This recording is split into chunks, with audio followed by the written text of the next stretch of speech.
तुर्तास आणखी एक महत्त्वाची बातमी। धनगर समाजाच्या विविध मागण्यांसाठी विधिमंडळ अधिवेशनादरम्यान एक बैठक आयोजित केली जाईल।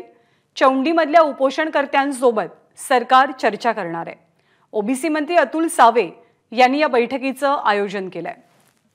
आज दुपारी 2 वाजता अतुल सावे यांच्या दालनात ही बैठक होणार आहे। या बैठकीला ओबीसी मंत्र्यांसह ग्रामविकास मंत्री आणि सार्वजनिक आरोग्य आणि कुटुंब कल्याण मंत्री हजर असतील।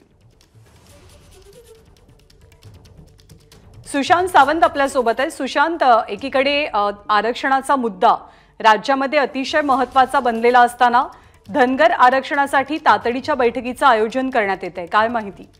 अगदी बरोबर आहे नंदा। एकीकडे मराठा आरक्षण असेल, ओबीसी आरक्षण असेल, यावरून दोन्ही समाज जे आहेत ते आक्रमक असताना आता धनगर आरक्षणाचा मुद्दा देखील ऐरणीवर आलाय। चौंडी येथील उपोषणकर्ते आहेत, त्यांच्याशी आता सरकार जे आहे ते चर्चा करणार आहे।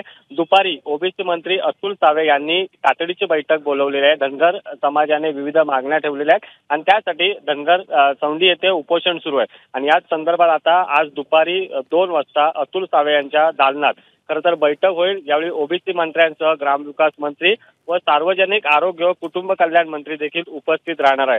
त्यामुळे आजच्या बैठकीत नेमका काय निर्णय होतो ते देखील पाहणं तितकंच महत्त्वाचं राहणार आहे। आपण जर बघितलं असेल तर लोकसभा निवडणुकीमध्ये आरक्षणाच्या मुद्द्यावरून सरकारला फटका बसलेला आहे, विशेषतः भाजपला फटका बसलाय आणि त्याचमुळे जे आरक्षणाच्या मुद्द्यावरून जे समाज आक्रमक आहेत त्यांना शांत करण्याचा कुठेतरी प्रयत्न सरकारच्या वतीने केला जातोय आणि आज दुपारी धनगर आरक्षणासंदर्भात जी आहे ती ओबीसी मंत्र्यांच्या दालनात बैठक होणार आहे। नंदा, सुशांत, धन्यवाद या माहितीबद्दल। एबीपी माझा, उघडा डोळे बघा नीट।